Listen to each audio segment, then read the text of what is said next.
ஓம் சாந்தி. 3/8/2026 காலை முரளி பாப்தாதா, மதுபன். இனிமையான குழந்தைகளே, நீங்கள் உண்மையிலும் உண்மையான ராஜ ரிஷிகள், ராஜ யோகிகளாக இருக்கிறீர்கள். நீங்கள் ராஜ்யத்தை அடைவதற்காக கண்டிப்பாக தூய்மை அடைய வேண்டும். கேள்வி: எந்த ஒரு கவனம் ராஜ்யத்திற்கு தகுதி வாய்ந்தவர்களாக ஆக்குகிறது? பதில்: படிப்பின் மீது முழுமையிலும் முழுமையான கவனம் இருந்தது என்றால் ராஜ்யம் கிடைத்துவிடும். தந்தை சொல்வதை நல்ல விதமாக கேட்டு தாரணை செய்யுங்கள். தந்தை சொன்னார், குழந்தைகள் கேட்டார்கள் என்றால் ராஜ்யம் கிடைத்து விடுகிறது. கேட்கும்போது கொட்டாவி விட்டாலோ, தூங்கி விழுந்தாலோ, புத்தி அலைந்தாலோ ராஜ்யத்தை இழந்து விடுவீர்கள். ஆகையால் படிப்பின் மீது முழுமையிலும் முழுமையான கவனத்தை கொடுங்கள். பாடல்: நாம் அந்த வழியில் நடக்க வேண்டும். ஓம் சாந்தி. ஆன்மீக தந்தை ஆன்மீக குழந்தைகளுக்கு புரிய வைத்துக் கொண்டிருக்கிறார். இன்று குழந்தைகளுக்கு ஹடயோகம் மற்றும் ராஜயோகம் குறித்து புரிய வைக்கிறார். அவர்கள் சொல்லிக் கொடுப்பவை அனைத்தும் ஹடயோகம். ஏனென்றால் அவர்கள் கர்ம சந்நியாசிகள் என குழந்தைகளுக்கு தெரியும். உண்மையில் பார்க்க போனால் இல்லறவாசிகளுக்கு ஹடயோகம், கர்ம சந்நியாசம் கற்பிக்க கூடாது. பாபா என்ன சொல்றாங்கன்னா, குழந்தைகளுக்கு ஹடயோகம்னா என்ன, ராஜயோகம்னா என்னன்னு பாபா புரிய வைக்கிறாங்க. வெளி உலகத்தில் சொல்லித்தர்ற உடற்பயிற்சியெல்லாம் ஹடயோகம். அவங்க என்ன செஞ்சிடறாங்க, கர்ம சந்நியாசி ஆக்கி எங்கேயாவது போக வச்சிடுறாங்க. ஆனால் பாபா என்ன சொல்கிறாரு, இல்லறவாசிகளுக்கு இந்த மாதிரி ஹடயோகம், கர்ம சந்நியாசம்லாம் சொல்லித்தரக்கூடாது. அவங்க இல்லறத்தில் இருக்கிறவங்க, அவங்கள வெளியே அனுப்புறதுக்கு பேர் துறவற மார்க்கமாகும். அந்த தர்மமே தனியானதாகும். உங்களுடையது தேவி தேவதா தர்மமாகும். அந்த தேவி தேவதைகள் ராஜயோகத்தின் மூலமே ராஜ்யத்தை அடைந்தனர்.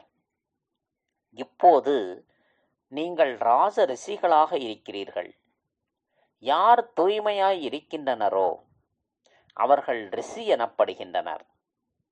இப்போது நீங்கள் தூய்மையாய் இருக்கிறீர்கள். தூய்மையாய் இல்லாவிட்டால் அவர்களை ரிஷி என சொல்ல முடியாது. நீங்கள் ராஜ்யத்தை அடைவதற்காக தூய்மை அடைகிறீர்கள். அவர்கள் ஒன்றும் ராஜ்யத்தை அடைவதற்காக தூய்மை அடைவதில்லை. அதாவது லௌகீக உலகத்தில் சந்நியாசிகள் தூய்மையாக இருந்து பார்க்குறாங்க. ஆனால் அவங்களுடைய லட்சியம் ராஜ்யம் அடையணும்னு கிடையாது. ஆனால் பாபா குழந்தைகள், நீங்கள் இப்போ தூய்மை ஆகிறது ராஜ்யத்தை அடைகிறதுக்காக. தூய்மையான உலகில் நமக்கு தூய்மையான ராஜ்யம் இருந்தது என நீங்கள் அறிவீர்கள். பாரதத்தில்தான் 5000 வருடங்களுக்கு முன்பு தேவி தேவதைகளின் பூஜைக்குரிய தூய்மையான இல்லற மார்க்கம் இருந்தது. இப்போது பூஜாரிகளாக தூய்மையற்றவர்களாக ஆகிவிட்டனர்.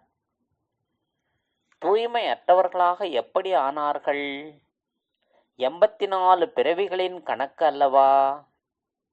சகஜ ராஜயோகத்தை கற்பித்துக் கொண்டிருக்கும் தந்தைதான் உங்களுக்கு 84 பிறவிகளின் கணக்கை கூறுகிறார். மற்ற தர்மத்தை பற்றி சந்நியாசி தர்மத்தவர்களுக்கு என்ன தெரியும்? இது தேவி தேவதைகளின் பழமையான தர்மமாகும். அது பின்னால் வரக்கூடிய தர்மமாகும். யார் வாழ்ந்திருந்து சென்றனரோ அவர்களை பற்றி சந்நியாசிகள் புரிந்து கொள்ள முடியாது. அதாவது இந்த பூமியில் தேவி தேவதைகள் வாழ்ந்துட்டு போனாங்க. அந்த தர்மத்தை பற்றி சந்நியாசிகளுக்கு தெரியாது. ஹடயோகம் பலவிதமானது என நீங்கள் அறிவீர்கள். துவாபர யுகத்திலிருந்து பக்தி மார்க்கத்துடன் ஹடயோகமும் தொடங்குகிறது. இப்போது ராஜயோகம் உள்ளது. அந்த ஹடயோகத்தை பிறவிகளாக கற்றபடி வந்தனர். ராஜயோகத்தை நீங்கள் ஒரு பிறவியில் தான் கற்கிறீர்கள். அவர்கள் பிறவிகளாக மறுபிறவிகள் அடைந்து ஹடயோகம் கற்கத்தான் வேண்டும். நீங்கள் ராஜயோகம் கற்பதற்காக மறுபிறவி எடுக்க வேண்டியதில்லை. இந்த ராஜயோகத்தை நீங்கள் சங்கமயுகத்தில் மட்டும்தான் கற்கிறீர்கள். ராஜ்யம் கிடைத்துவிட்டது, சொர்க்கமாகிவிட்டது எனும்போது மற்ற அனைத்து தர்மங்களும் முடிந்து விடுகின்றன. நீங்கள் ராஜ ரிஷிகளாக இருக்கிறீர்கள். ராதா கிருஷ்ணர் கூட தூய்மையானவர்கள் அல்லவா? கிருஷ்ணரை மகாத்மா எனவும் சொல்கின்றனர். மகாத்மாக்கள் தூய்மையாய் இருப்பார்கள். நீங்களும் கூட இப்போது மகாத்மா மற்றும் ராஜ ரிஷிகளாக இருக்கிறீர்கள். மகாத்மா என்றால் தூய்மையானவர்கள், மகான் ஆத்மா. இந்த விஷயங்கள் எந்த சாஸ்திரங்களிலும் இல்லை. சாஸ்திரங்கள் பிற்பாடு உருவாகின்றன. கதைகளைப் போல அமர்ந்து எழுதுகின்றனர். நடந்து முடிந்ததை அமர்ந்து விளையாட்டாக உருவாக்குகின்றனர். உண்மை எதுவும் இல்லை. இப்போது தந்தை குழந்தைகளை நடைமுறையில் படிக்க வைக்கிறார். அவருடைய வரலாறு பிறகு உருவாக்கினார். யாதவர்கள், கௌரவர்கள், பாண்டவர்கள் இருந்தனர். கண்டிப்பாக சங்கமயுகத்தில் இருப்பார்கள். சங்கமயுகத்தின் வரலாற்றை அமர்ந்து உருவாக்கினார்கள். பண்டிகைகளும் அனைத்தும் சங்கமயுகத்தினுடையவை ஆகும். அதாவது இப்போ நடக்கிற இந்த 100 வருஷம் சங்கமயுகம், இதை வச்சு தான் துவாபர யுகத்தில் வரலாறு உருவாக்கிடுறாங்க, பண்டிகைகளை உருவாக்கிடுறாங்க. ராக்கி கட்டுவதும் கூட தூய்மை குறித்த விஷயமே ஆகும். பின்னாளில் அது நினைவார்த்தமாக ஆகிறது. இங்கே தந்தையும் கூட அனைவரையும் தூய்மையாக்கி சபதம் ஏற்கச் செய்கிறார். சீக்கியர்கள் கங்கணம் கட்டுகின்றனர். அதுவும் கூட தூய்மையின் அடையாளமாகும். இந்துக்கள் பூணூல் போடுகின்றனர். அதுவும் கூட தூய்மையின் அடையாளமாகும். ஆனால் தூய்மையாக இருப்பதில்லை. பாபா சொல்றாங்க, இந்த மாதிரி கங்கணம் கட்டுறாங்க, பூணூல் போடுறாங்க, ஆனாலும் தூய்மையாக இருப்பதில்லை. ராக்கி கட்டி கொள்கின்றனர், ஆனால் தூய்மையாய் இருப்பதில்லை. முன்னாளில் பிராமணர்கள் ராக்கி கட்டி கொண்டிருந்தனர். இப்போது சகோதரி சகோதரனுக்கு கட்டுகிறார், அவர் பணம் கொடுக்கிறார். இவை அனைத்தும் இப்போது ஃபேஷன், பகட்டு ஆகியுள்ளது. உண்மையில் இது தூய்மையின் விஷயமாகும். தந்தை சொல்கிறார், குழந்தைகளே, காமம் மிகப்பெரிய எதிரியாகும். அந்த பிராமணர்கள் யாரும் இப்படி புரிய வைப்பதில்லை. இப்போது எல்லைக்கு அப்பாற்பட்ட தந்தை சொல்கிறார், குழந்தைகளே, நாங்கள் தூய்மையாய் இருப்போம் என உறுதிமொழி கொடுங்கள். ஒருபோதும் விகாரத்தில் செல்ல மாட்டோம். வந்து தூய்மையற்றவரிலிருந்து தூய்மையாக்குங்கள் என அழைக்கவும் செய்கிறீர்கள். சத்திய திரேதா யுகங்களில் அழைப்பதில்லை, அது ராமராஜ்யமாக உள்ளது. அப்புறம் துவாபர யுக கலியுகம் ராவண ராஜ்யம். ராமராஜ்யத்தில் 5 விகாரங்கள் இருப்பதில்லை. ராஜா ராணி போல பிரஜைகள். சத்தியுகத்தில் திரேதாயுகத்தில் ராஜா ராணி போலவே பிரஜைகளும் அவ்வளவு சுகம் செல்வம் சாந்தியாக இருக்கிறாங்க.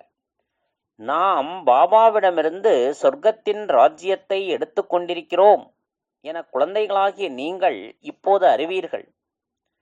இந்த நரகத்திலிருந்து கண்டிப்பாக போக வேண்டும். தூய்மை ஆக்கி சொர்க்கத்திற்கு அழைத்துச் செல்ல தந்தை வந்துள்ளார். பிறகு நாம் ஏன் தூய்மையாக கூடாது?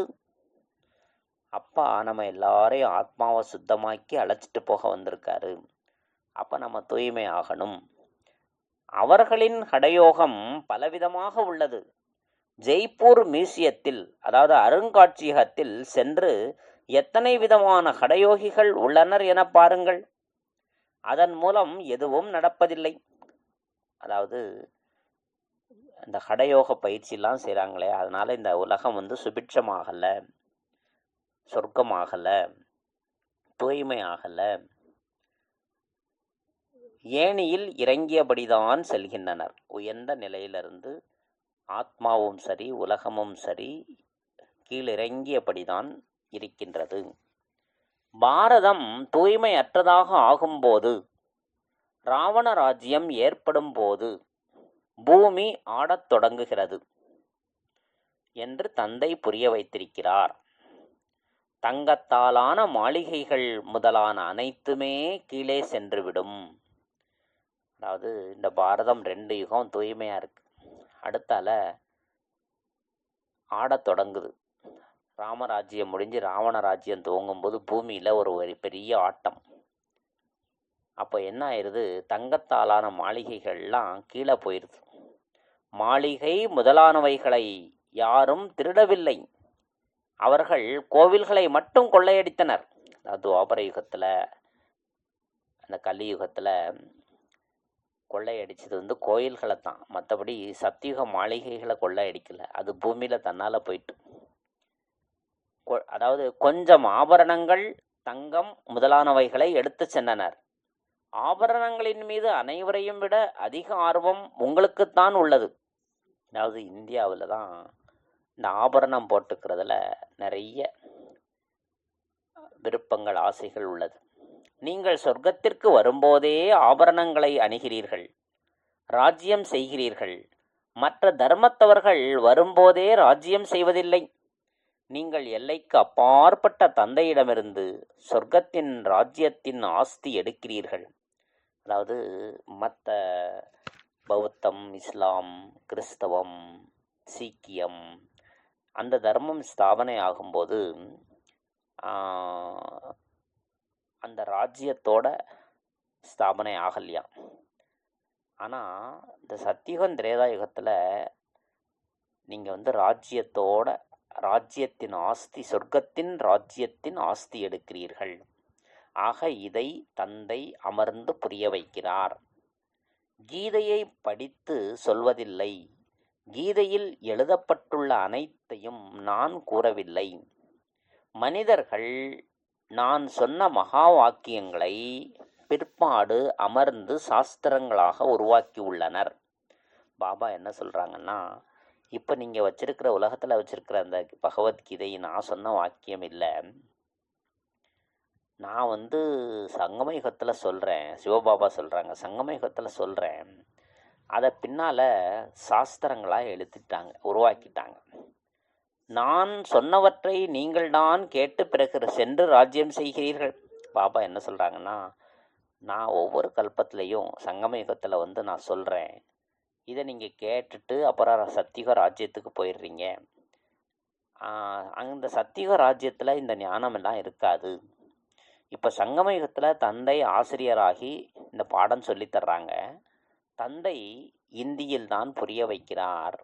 இங்கே அனைவரும் இந்தி இந்தி என்றபடி இருக்கின்றனர். அது அவர்களின் மொழியாகும். உண்மையில் பழமையான மொழி இந்தி தான் ஆகும், சமஸ்கிருதம் அல்ல. இந்த சமஸ்கிருதம் சங்கராச்சாரியாருக்கு பிறகு வெளிப்பட்டது. யார் வருகின்றனரோ அவர்கள் தங்கள் மொழியை நடத்துகின்றனர். மற்றபடி பாபா கீதையை சமஸ்கிருத மொழியில் சொல்லவில்லை. குருநானக்கிற்கு அவரது கிரந்தம் உள்ளது. அவர் சீக்கிய தர்மம் ஸ்தாபனை செய்தார். அவரையும் கூட அவதாரம் என ஏற்கின்றனர். அந்த மதத்தில் ராஜாக்களும் இருக்கின்றனர். சந்நியாசிகளின் ராஜ்யம் கிடையாது. புத்தர், கிறிஸ்து முதலானவர்கள் முதலில் இல்லறத்தில் இருந்தனர் என பாபா புரிய வைத்திருக்கிறார்.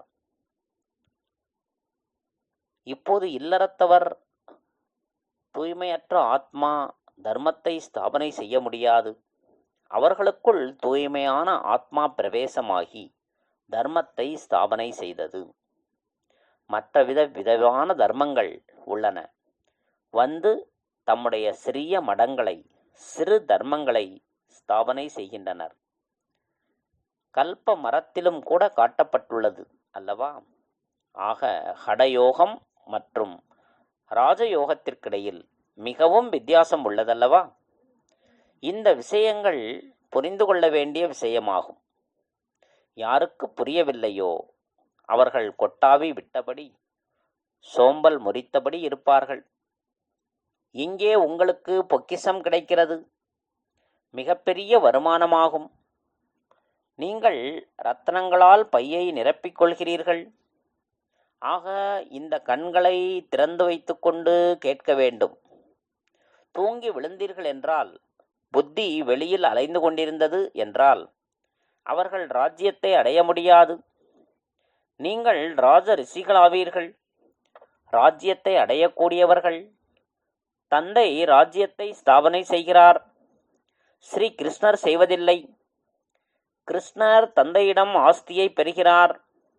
இப்போது உங்களுடைய தந்தை நிராகாரராக இருக்கிறார். அவரிடமிருந்து உலக ராஜ்யத்தின் ஆஸ்தியை பெற்றுக்கொண்டிருக்கிறீர்கள்.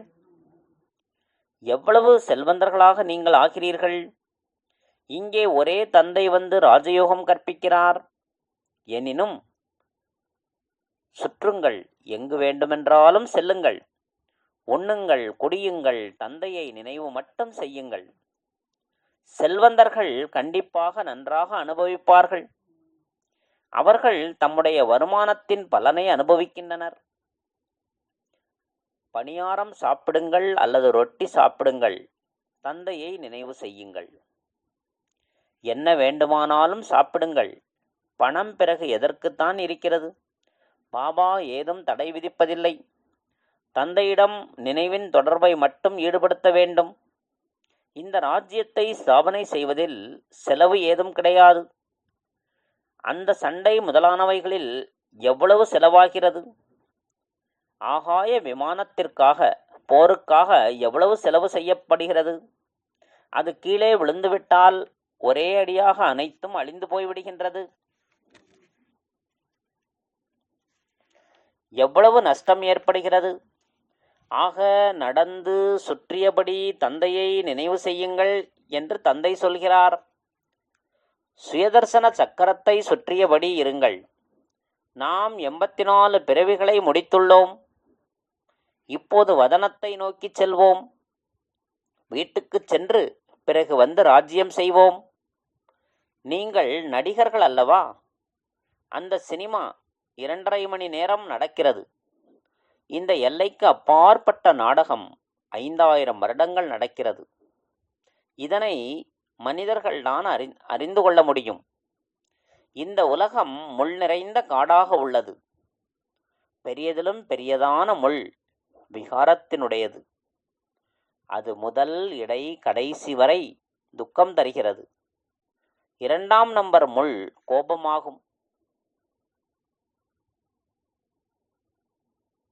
அதனுடைய அடையாளமாகிய இந்த மகாபாரத சண்டையை பாருங்கள். ஏதாவது விஷயத்தில் கோபம் வந்தது என்றால் குண்டு போடத் தொடங்கி விடுவார்கள்.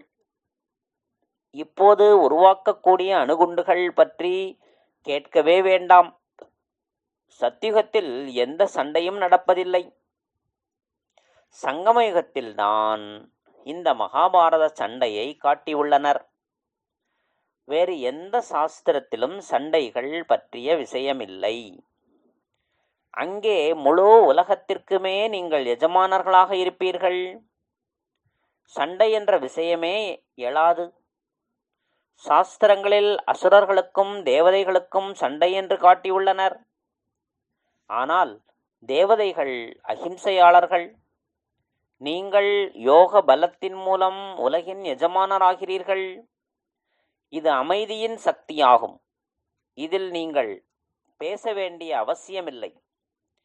நினைவின் பலத்தின் மூலம் நீங்கள் பாபாவிடமிருந்து உலகின் ராஜ்யத்தை எடுக்கிறீர்கள். வித்தியாசத்தை பாருங்கள், எவ்வளவு உள்ளது. அறிவியலின் பலத்தின் மூலம் விநாசமாகிறது. அதே அறிவியலின் மூலம் சத்தியுகத்தில் நீங்கள் சுகத்தை பார்ப்பீர்கள். அறிவியலின் மூலம் கண்டுபிடிப்புகள் செய்கின்றனர், அதனை சுகத்திற்காக செய்கின்றனர். இவர்களும் வந்து கொஞ்சம் ஞானத்தை எடுப்பார்கள். கண்காட்சிகளில் அனைவரும் வருகின்றனர், மேலும் செல்ல செல்ல அனைவரும் வருவார்கள். உங்களின் இந்த அமைதி சக்தியின் ஓசை எழப்போகிறது. நீங்கள் கேள்வி கேட்கிறீர்கள், கீதையின் பகவான் யார்? இப்படி வேறு யாரும் கேட்க முடியாது.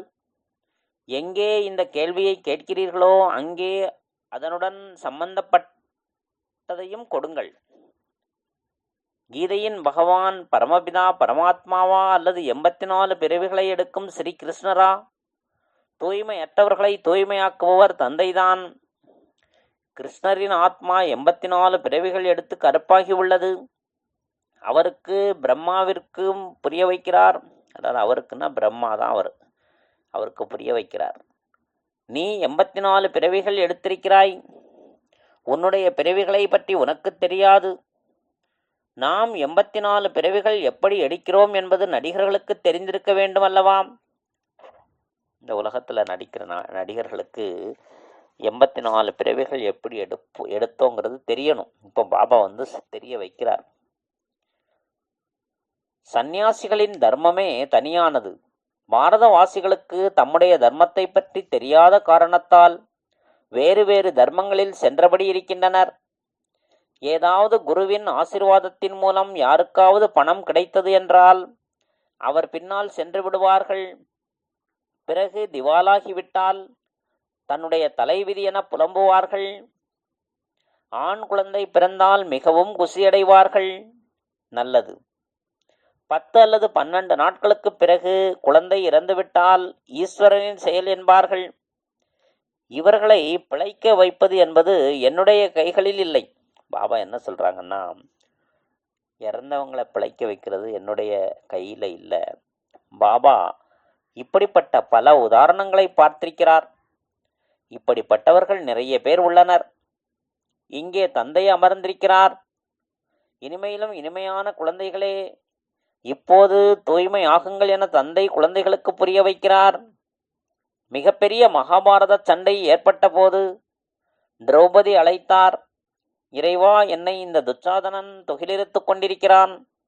என்னை இவனிடமிருந்து காப்பாற்றுங்கள். 5000 வருடங்களின் விஷயம் இது.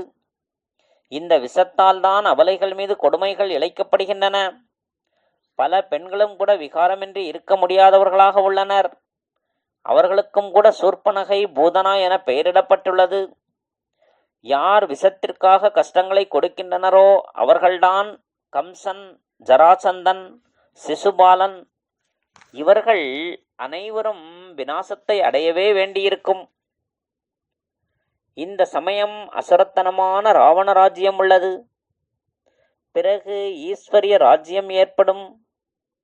84 பிறவிகளை எப்படி எடுக்கிறோம் என இந்த முழு சக்கரத்தையும் நீங்கள் தெரிந்து கொண்டு விட்டீர்கள். விகாரத்தில் செல்லும்போது இது மறந்து விடுகிறது. விகாரத்தில் செல்பவர்களின் முகமே வெளிரிப் போய்விடுகிறது. தாமே உணர்கின்றனர், நாம் என்ன காரியம் செய்துவிட்டோம்.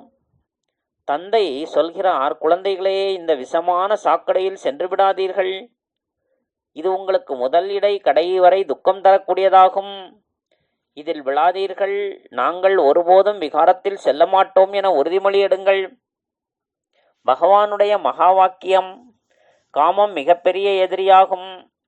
அனைத்து படங்களிலும் முதலில் இதனை எழுதுங்கள்.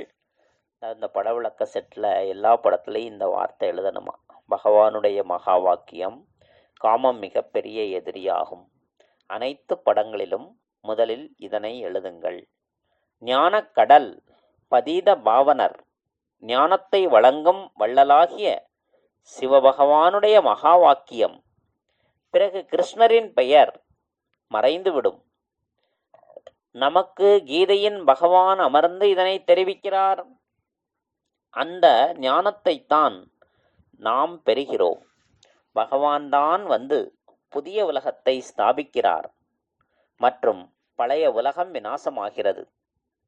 ருத்ர ஞான யஜ்யம் அல்லவா? சிவபாபா என்பது அசலாகும். ருத்ர பாபா என சொல்ல மாட்டார்கள். பம்பாயில் பபூல்நாத்தின் கோவிலும் இருக்கிறது. இப்போது பபூல் என்பது முல்லை குறிப்பிடுவதாகும். பபூல்நாத் எனும் பெயரை ஏன் வைத்தனர்? இதனை யாரும் புரிந்து கொள்வதில்லை. உருவம் சிவபாபாவுடையதே ஆகும். மற்றபடி பல பெயர்களை வைத்துவிட்டுள்ளனர். சிவபாபாதான் வந்து முள் நிறைந்த காட்டினை மலர்கள் நிறைந்த தோட்டமாக ஆக்குகிறார். அவர்தான் உங்களுடைய பாபா தந்தையாவார். அவருடைய பெயர் சிவன் என்பதாகும். சிவ பரமாத்மாய நமக, பிராமண தேவி தேவதாய நமக வார்த்தைகள் முற்றிலும் தெளிவாக உள்ளன. இப்போது அந்த பரமபிதா பரமாத்மா அமர்ந்து இந்த ரதத்தின் மூலம் புரிய வைத்துக் கொண்டிருக்கிறார். லௌகீக தந்தை குழந்தைகளை பார்த்து, குழந்தைகளே, நம்முடைய குலத்திற்கு களங்கம் விளைவிக்காதீர்கள், எந்த கெட்ட காரியமும் செய்யாதீர்கள் என சொல்வது போல இந்த பாபாவும் கூட சொல்கிறார். குழந்தைகளே, விகாரத்தில் ஒருபோதும் செல்லக்கூடாது. தூய்மை அடையாமல் சொர்க்கத்தில் உயர் பதவியை அடைய முடியாது. மிக உயர்ந்த வருமானத்தை நீங்கள் சம்பாதித்துக் கொண்டிருக்கிறீர்கள். மற்ற அனைவரும் இறந்து கொண்டிருக்கின்றனர். சிலரிடம் கோடிகள் இருக்கலாம். பெரிய பெரிய மாளிகைகள் கட்டி கொண்டிருக்கின்றனர். லட்சக்கணக்கான பணத்தை செலவு செய்து கொண்டிருக்கின்றனர். அவை அனைத்தும் நேரம், பணம் வீணடிப்பது ஆகும் என நீங்கள் புரிந்து கொள்கிறீர்கள். இவை உதவப் போவதில்லை. அனைத்தும் அழிந்துவிடும். 10-12 வருடங்கள் இருக்கும் என அவர்கள் புரிந்து கொள்கின்றனர். மரணம் முன்னால் தலை மீது அமர்ந்திருக்கிறது என்று குழந்தைகளாகிய நீங்கள் தெரிந்திருக்கிறீர்கள். கொஞ்ச காலத்திற்குள் இந்த நிலநடுக்கம் முதலானவற்றால் அனைத்தும் மண்ணுடன் மண்ணாகப் போகின்றன. நிலநடுக்கம் முதலானவற்றால் எண்ணற்றவர்கள் இறந்து போவார்கள். இப்போது விநாசமாகத்தான் போகிறது. விநாசத்தின் காட்சியும் ஸ்தாபனையின் காட்சியும் பார்த்திருக்கிறீர்கள். அதனையே பிறகு இந்த கண்களால் பார்க்கப் போகிறீர்கள். பக்தி மார்க்கத்தில் எவ்வளவு ஏதேதோ செய்கின்றனர். ஆனால் யாரும் வைகுண்டத்திற்கு செல்ல முடியாது. ஞானம் இன்றி சத்கதி ஏற்பட முடியாது. இவை அனைத்தும் பக்தி மார்க்கத்தில் விளையாட்டு பொம்மைகளாகும். நல்லது. பக்தி மார்க்கத்தில் ஏதோ பண்ணுறாங்களாம். ஆனால் அதெல்லாம் செய்கிறதுனால வைகுண்டத்துக்கு அவங்களால போக முடியாது. ஞானம் இல்லாமல் சத்கதி அடைய முடியாது. இவை அனைத்தும் பக்தி மார்க்கத்தின் விளையாட்டுன்னு பாபா சொல்கிறாரு. இனிமையிலும் இனிமையான காணாமல் போய் கண்டெடுக்கப்பட்ட செல்ல குழந்தைகளுக்கு தாயும் தந்தையுமான பாப் தாதாவின் அன்பு நினைவுகளும் காலை வணக்கமும். ஆன்மீக குழந்தைகளுக்கு ஆன்மீக தந்தையின் நமஸ்காரம். மேனி ஆன்மீக தந்தைக்கு ஆன்மீக குழந்தைகளின் நமஸ்காரம். தாரணைக்கான முக்கிய சாரம். குலத்திற்கு களங்கம் விளைவிக்கும் எந்த கெட்ட செயலையும் செய்யக்கூடாது. தூய்மை அடைவதற்கான உறுதிமொழியை தனக்குத்தானே எடுக்க வேண்டும். 2. தனது நேரம், பணம் எதையும் வீணாக்கக்கூடாது. மலர்கள் நிறைந்த தோட்டத்திற்கு செல்வதற்காக முட்களை நீக்க வேண்டும். அதாவது தன்னிடமிருந்து முட்களை நீக்க வேண்டும். வரதானம். அலௌகீக விளையாட்டு மற்றும் பொம்மை விளையாட்டை விளையாடிக்கொண்டே சதா சக்திசாலியாக கூடிய ஆடாத அசையாதவர் ஆகுக. அலௌகீக வாழ்க்கையில் மாயாவின் தடை வருவது கூட ஒரு விளையாட்டாகும். எவ்வாறு உடலின் சக்திக்காக விளையாடுகிறோமோ அவ்வாறே அலௌகீகமான இந்த யுகத்தில் பிரச்சனைகளை பொம்மை விளையாட்டு என புரிந்து கொண்டு இந்த அலௌகீக விளையாட்டை விளையாடுங்கள். இதில் பயமோ பீதியோ அடைய வேண்டாம். அனைத்து சங்கல்பங்களையும் பாப்தாதாவிடம் சமர்ப்பித்து விடுங்கள். அப்போது மாயா ஒருபொழுதும் போரிட முடியாது. தினமும் அமிர்த வேளையில் சாட்சியாளராகி சர்வ சக்திகளினால் தன்னை அலங்கரித்துக் கொள்ளும் பொழுது ஆடாத அசையாதவராக இருப்பீர்கள். பாபா என்ன வரம் கொடுக்குறாங்கன்னா, அதாவது அலௌகீக விளையாட்டு மற்றும் பொம்மை விளையாட்டை விளையாடி கொண்டே, இப்போ நம்ம விளையாடுறது அலௌகீக, அதாவது ஆன்மீக விளையாட்டு மற்றும் இந்த பொம்மை விளையாட்டு. இந்த உடலே ஒரு பொம்மை தான். இந்த பொம்மை விளையாட்டை விளையாடிட்டே எப்போவுமே சக்திசாலியாக இருக்கணும், ஆடாத அசையாதவராக இருக்கணும், உங்கள் மனம் ஸ்திரமாக இருக்கணும். இதைத்தான் பகவத்கீதையிலையும் கிருஷ்ணர் அர்ஜுனர்கிட்ட சொல்லுவார், ஸ்திதத் பிரக்னன். தன்னை சுற்றி என்ன நடந்தாலும் ஸ்திதி மாறாத உறுதியாக இருக்கணும், ஆடாத அசையாதவராக இருக்கணும். பாபா இது நமக்கு இன்னைக்கு வரமாக தர்றாங்க. இந்த ஆன்மீக வாழ்க்கையில் கூட மாயா தடை வருது, அதை ஒரு விளையாட்டாக நினைங்க. எப்படி உடல் சக்திக்காக விளையாடுறோமோ அதே போல் ஆத்ம சக்திக்காக இந்த விளையாட்டுக்கள் வருது, பிரச்சனைகள் வருது. இன்னும் புரிஞ்சுக்குங்க. இதில் நீங்கள் பயப்பட வேண்டாம், பீதி அடைய வேண்டாம். அனைத்து சங்கல்பங்களையும் பாப்தாவிடம் சமர்ப்பித்து விடுங்கள். நல்ல வார்த்தை. செயல்கள்னு சொல்லலை, எண்ணங்களை கூட, அனைத்து சங்கல்பங்களையும் பாப்தாதாவிடம் சமர்ப்பித்து விடுங்கள். அப்போது மாயா ஒருபொழுதும் போரிட முடியாது. தினமும் அமிர்த வேளையில் சாட்சியாளராகி சர்வ சக்திகளினால் தன்னை அலங்கரித்து கொள்ளும் பொழுது ஆடாத அசையாதவராக இருப்பீர்கள். ஸ்லோகன்: எந்தவிதமான உலகிய விஷயங்களை கேட்பதோ சொல்லுவதோ கூட சுயத்தில் குப்பைகளை சேர்த்து கொள்வதாகும். ஸ்லோகன்: எந்த விதமான உலகிய விஷயங்களை கேட்பதோ சொல்லுவதோ கூட சுயத்தில் குப்பைகளை சேர்த்து கொள்வதாகும். அதனால் எதை பேசணும்னா, ஞானம் பேசினா அது ரத்தனம், உலக விஷயங்கள் பேசினா குப்பை. அவ்யக்தை சாரா, தூய்மையற்ற விதையை கூட முடித்துவிட்டு சம்பூர்ண தூய்மை பவித்திரமாகுங்கள். பாப்தாதாவின் முக்கிய கட்டளை என்னவென்றால், நிரந்தர நினைவில் இருங்கள். மனம் சொல் செயலில் தூய்மையானவர் ஆகுங்கள்.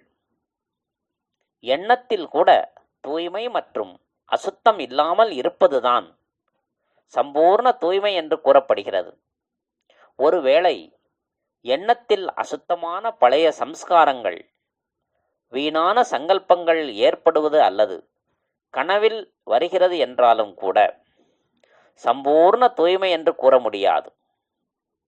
ஆகையால் தூய்மையாக இருங்கள், யோகியாக இருங்கள் என்ற முதல் பாடத்தை சொரூபத்தில் கொண்டு வாருங்கள். அப்பொழுதுதான் தந்தைக்கு சமமானவர் மற்றும் தந்தையின் அருகில் வருவதற்கான அதிகாரி ஆவீர்கள்.